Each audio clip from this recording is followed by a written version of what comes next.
When powering on the thermometer, the letters LO indicate that the battery power is low and that the battery needs to be changed. The battery lies under this cover.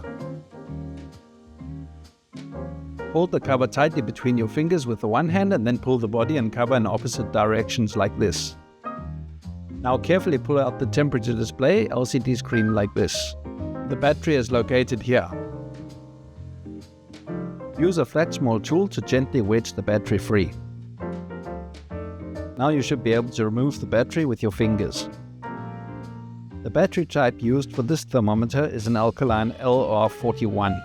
Now push the new replacement battery into the empty battery slot.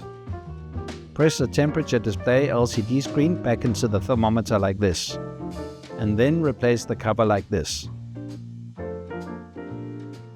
That's it, you're done. Well done.